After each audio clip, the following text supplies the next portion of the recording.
joining us, the director of the Immigrants' Rights Clinic at Columbia University, Elora Mukherjee. Thanks for being with us. You just wrote this guest essay for the New York Times opinion section right here about Liam Ramos being just one of the children in that detention center. Who else is there? Katie, thanks for having me on. Sadly, tragically, there are hundreds of children detained at the Dilley Immigration Processing Center.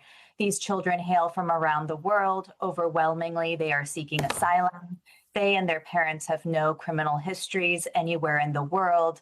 These are children as young as 1 year old. My youngest client right now is just one, and they range through teenagers. They're detained there with their parents. These children and their families are subject to terrible, deplorable conditions at this detention center. They don't have access to sufficient potable water. They don't have access to edible food. Parents and children have both told me that they found worms, live worms in their food. There isn't access to adequate medical care. There are no meaningful educational opportunities there. It is, in effect, a prison. And immigration detention is inappropriate for children. It causes them harm. This has been documented by all of the major medical associations, including the American Academy of Pediatrics.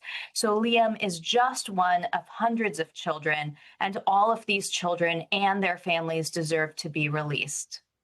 Yeah, you called it a hellhole. Let me read a little bit more from your essay. You say the children at Dilley with whom I've worked over the past year range from age 2 to 16. They're citizens of Afghanistan, Azerbaijan, Colombia, Honduras, Russia.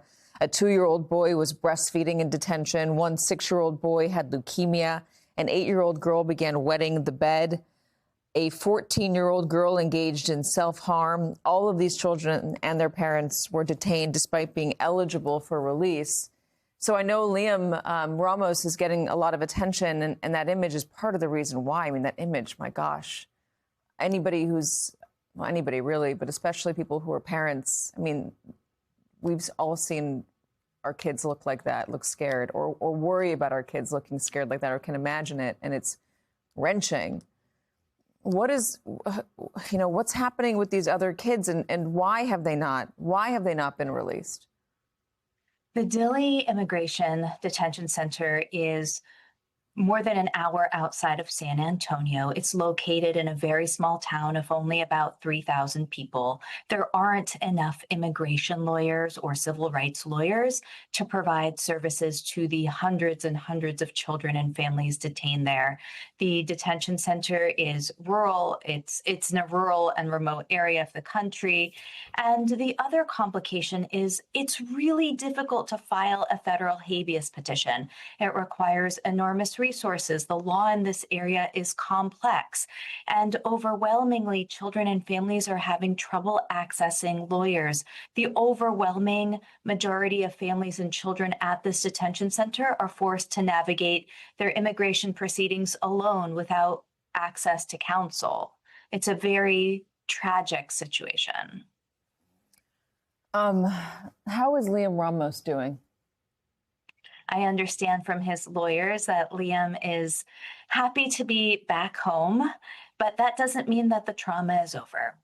Last summer, I was able to secure the release of a 6-year-old boy from Dilley who had been diagnosed with leukemia. Even after he got home, for weeks, he was terrified to go outside. He would sob every time his mom tried to take him out of the house.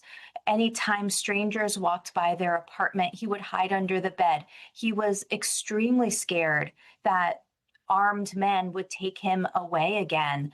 And this trauma continues for the 6-year-old child to this day. Even now, when he is in a store and he sees security guards, he gets frightened and he thinks they might take him back to prison.